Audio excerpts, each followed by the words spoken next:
Hi everyone, very good evening. This side Shishir, welcome to my YouTube channel से सिर की पाठशाला। और आशा करता हूँ आप सभी काफ़ी अच्छे होंगे। तो जैसा कि आप सभी को पता है, हम लोग DSSB जो कि पार्ट बी वाला सेक्शन है, टीचिंग मेथोडोलॉजी कह लीजिए आप, या टीचिंग एप्टीट्यूड कह लीजिए, या CDP कह लीजिए, तो जो कि बहुत ज़्यादा रेशियो होता है इसका एग्ज़ाम में, इसलिए बहुत इंपॉर्टेंट हो जाता है। तो इसका मैंने सीरीज़ जो कि प्रीवियस ईयर के क्वेश्चंस, लगभग 2000 क्वेश्चन से स्टार्ट किया हूँ सीरीज़। इसका 10 पार्ट ऑलरेडी हो चुका है और मैंने एक प्लेलिस्ट बना दी है DSSB PRT TGT PGT के नाम से, टीचिंग मेथोडोलॉजी। जाके जो प्रीवियस वीडियो आप लोगों ने नहीं देखा उसको ज़रूर देखिए। तो टॉप 20 क्वेश्चंस PYQ के आज का जो पार्ट है वो 11th पार्ट है। तो चलिए स्टार्ट करते हैं क्वेश्चन को। पहला क्वेश्चन है आज का हमारा, निम्नलिखित में से कौन सा कथन सही है। पहला है, मध्य बालावस्था के दौरान बच्चों के सहभागी समूह आमतौर पर सभी लड़कियां या सभी लड़के होते हैं। दूसरा है, मध्य बालावस्था में लड़कियां लड़कों की तुलना में अधिक परिपक्व होती हैं। तो इसका राइट आंसर दोनों हो जाएगा, बिल्कुल बी हो जाएगा। पहला तथा दूसरा दोनों सही है कि भाई मध्य बाल्यावस्था के दौरान जो बच्चों के सहभागी जो पीयर ग्रुप्स होते हैं आमतौर पर सभी लड़के या लड़कियां होते हैं। वही दूसरा ऑप्शन है, मध्य बाल्यावस्था में लड़कियां लड़कों की तुलना में अधिक परिपक्व होती है। बिल्कुल ये दोनों ऑप्शन सही होंगे। क्वेश्चन नंबर 2 पे चलते हैं। निम्नलिखित में से कौन सा प्रारंभिक बाल्यावस्था के दौरान संज्ञानात्मक अग्रगति के अंतर्गत आता है। तो पहला है केंद्रीकरण, दूसरा है प्रतीकों का उपयोग, तीसरा है मस्तिष्क का सिद्धांत। तो इसका राइट आंसर दूसरा और तीसरा हो जाएगा, ठीक है। सी इसका राइट आंसर हो जाएगा, दूसरा और तीसरा। तो दूसरा है बिल्कुल प्रतीकों का उपयोग, चिन्हों का उपयोग करते हैं हम, और तीसरा मस्तिष्क का सिद्धांत। क्वेश्चन नंबर 3 पे चलते हैं। निम्नलिखित में से कौन सा कथन सही है। पहला है, निद्रा भीति का स्मरण 2 दिनों तक बना रहता है। दूसरा है, लगातार बुरे सपने अत्यधिक तनाव का संकेत देते हैं। तो इसका जो राइट आंसर हो जाएगा ए हो जाएगा, ऑप्शन ए। ऑप्शन ए का मतलब है केवल दो ऑप्शन क्या है कि इसका मतलब है लगातार बुरे सपने अत्यधिक तनाव का संकेत देते हैं। बिल्कुल, अगर बुरे सपने आपको लगातार आ रहे हैं तो आप डिप्रेस्ड, आपका तनाव, स्ट्रेस जो लेवल है वो बढ़ता है। क्वेश्चन नंबर 4 है आज का हमारा। निम्नलिखित में से कौन सा स्व अवधारणा के बारे में सही है। पहला है, किसी की क्षमताओं और लक्षणों का वर्णनात्मक मानसिक तस्वीर।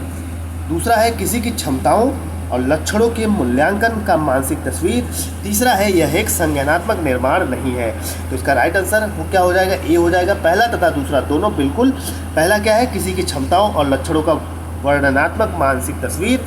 वही दूसरा है, किसी की क्षमताओं और लक्षणों की मूल्यांकनात्मक मानसिक तस्वीर, ठीक है। ये स्व अवधारणा के बारे में सही है। क्वेश्चन नंबर 5 है, वेडले के मॉडल में कार्यशील स्मृति का एक तत्व है जो सूचना के प्रसंस्करण को नियंत्रित करता है। तो इसका राइट आंसर बी हो जाएगा, केंद्रीय प्रबंधक। नेक्स्ट है क्वेश्चन नंबर 6, शरीर की छवि के बारे में चिंता अर्थात के दौरान किसी का रूप कैसे तेजी से महत्वपूर्ण हो जाता है। सॉरी, पहला है किशोरावस्था, दूसरा है वृद्धावस्था। तो इसका राइट आंसर बी हो जाएगा, केवल 1। तो किशोरावस्था शरीर की छवि के बारे में चिंता अर्थात किशोरावस्था के दौरान किसी का रूप कैसे तेजी से महत्वपूर्ण हो जाता है, ठीक है। नेक्स्ट है क्वेश्चन नंबर 7। निम्नलिखित में से कौन सा बच्चे के व्यक्तिगत और सामाजिक समायोजन के लिए खतरनाक हो सकता है। पहला है, बच्चों पर उन खेलों का खेलने के लिए दबाव डालना जो उनके लिंग के लिए उपयुक्त माने जाते हैं। दूसरा है, उन्हें विशेष रूप से स्वस्थ भोजन खिलाना। तो इसका राइट आंसर ए हो जाएगा, केवल 1, बिल्कुल। तो बच्चों पर उन खेलों को खेलने के लिए दबाव डालना जो उनके लिंग के लिए उपयुक्त माने जाते हैं, इसको हम क्या कहते हैं, व्यक्तिगत और सामाजिक समायोजन के लिए खतरनाक हो सकता है। क्वेश्चन नंबर 8 है, the term use for the quality to differentiate between the bigger और स्मॉलर और मोर और लेस इज ऑर्डिनलिटी। इसको क्या हम कहते हैं, इसका राइट आंसर बी हो जाएगा, ऑर्डिनलिटी। क्वेश्चन नंबर 9 है, संज्ञानात्मक विकास के संदर्भ में मात्रात्मक आयाम के साथ वस्तुओं को व्यवस्थित करने की क्षमता को क्या कहा जाता है। तो इसको हम सीरियलिटी बोलते हैं, क्रमबद्धता बोलते हैं, ठीक है। अब चलते हैं क्वेश्चन नंबर 10 में। Which of the following is the memory that produce scripts of familiar routines. तो इसका राइट आंसर डी हो जाएगा, ओनली 1। जेनरिक मेमोरी जो होती है क्या करता है, ये मेमोरी होती है जो हमारा फैमिलियर रूटीन होता है उससे रिलेटेड स्क्रिप्ट्स को प्रोड्यूस करती है। चलते हैं क्वेश्चन नंबर 11 में। सामाजिक मानदंडों का उल्लंघन करने वाले पुनरावृत्ति, असामाजिक कार्य, बर्बरता, बलात्कार आदि किस विकार के अंतर्गत आते हैं? तो इसका राइट आंसर क्या हो जाएगा? इसका राइट आंसर बी हो जाएगा, आचरण विकार। ठीक है। क्वेश्चन नंबर 12 है हमारा, which of the following is correct about conventional level of moral development of Kohlberg?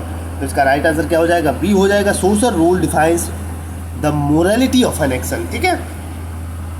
Question number 13 पे चलते हैं।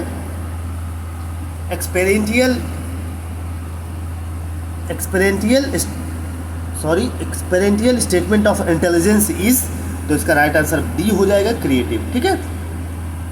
क्वेश्चन नंबर 14 है हमारा, which parental style value self expression and self regulation? तो इसका राइट आंसर बी हो जाएगा, परमिसिव पेरेंटिंग स्टाइल जो होता है क्या करता है? Value self expression and self regulation की। ठीक है। क्वेश्चन नंबर 15 है हमारा, मध्य बाल्यावस्था में मित्रता के संदर्भ में किस आक्रमण का लक्ष्य एक उद्देश्य को प्राप्त करना है? तो इसका राइट आंसर क्या हो जाएगा? डी हो जाएगा, केवल दूसरा, नैमित्तिक आक्रमण। ठीक है। कौन सा? नैमित्तिक आक्रमण। क्वेश्चन नंबर 16 है हमारा, in early childhood bed time may bring on a form of anxiety and child may do all she or he can do avoid it. तो इसका राइट आंसर क्या हो जाएगा? सप्रेशन। इसको क्या कहते हैं? सप्रेशन कहते हैं। ठीक है। नेक्स्ट है क्वेश्चन नंबर 17, प्री स्कूलर की खाने की आदतों के संदर्भ में निम्नलिखित में से कौन सा कथन सही है? तो इसका राइट आंसर क्या हो जाएगा? इसका राइट आंसर सी हो जाएगा, प्री स्कूलर शिशुओं की तुलना में अपने आकार के अनुपात में कम खाते हैं। ठीक है। क्वेश्चन नंबर 18 है, which of the following statement is correct about adaptive families? तो इसका राइट आंसर डी हो जाएगा, नाइदर 1 और 2। ठीक है। मतलब पहला है, children adopted during infancy are more likely to have adjustment problem. दूसरा है, adopting a foreign born child leads to many difficulties. ऐसा कुछ नहीं है, दोनों गलत हुए हैं। ठीक है। क्वेश्चन नंबर 19 है आज का हमारा, खेल के संदर्भ में स्वतंत्रता के वातावरण की स्थापना के संदर्भ में निम्नलिखित में से कौन सा कथन सही नहीं है? तो बिल्कुल इसका राइट आंसर क्या हो जाएगा? डी हो जाएगा, खेल नहीं रहे, डरपोक बच्चों को खेलने के लिए प्रोत्साहित करें। ठीक। जो बच्चे नहीं खेल रहे हैं या जो बच्चे डरते हैं उनको हमें प्रोत्साहित करना चाहिए। तो ये खेल के संदर्भ में स्वतंत्रता के वातावरण की स्थापना करता है। क्वेश्चन नंबर आज का हमारा लास्ट क्वेश्चन है, लड़कों के लिए बंदूकें और लड़कियों के लिए गुड़िया किस प्रकार की रूढ़िवादी, जेंडर बायस से ये क्वेश्चन है। तो इसका राइट आंसर डी हो जाएगा, बिल्कुल, जेंडर संबंधी रूढ़िवादी धारणा। तो आज का हमारा 20 क्वेश्चन खत्म हो गया प्रीवियस ईयर के। यहाँ से आपको बहुत मदद मिलेगी। मदद क्या मिलेगी कि आप जो पेपर देंगे वहाँ पे आपको ऐसा लगेगा कि हाँ, हमने इस क्वेश्चन को किया है। आप हर क्वेश्चन को रिलेट कर पाएंगे, हर क्वेश्चन को कोरिलेट कर पाएंगे और आप एक बेहतर मार्क्स की तरफ अग्रसर हो सकते हैं प्रीवियस ईयर के क्वेश्चन से। क्योंकि मोस्टली जो क्वेश्चन DSSB पूछता है, इसी के प्रीवियस ईयर के इर्द गिर्द क्वेश्चन पूछता है। तो लगभग 2 से 3 हज़ार क्वेश्चन अगर मैं आपको करा दे रहा हूँ तो आप मोस्टली क्वेश्चन DSSB का जो पार्ट बी टीचिंग मेथोडोलॉजी का है उसको आप आसानी से कर पाओगे। तो चलिए इस वीडियो में यहीं तक।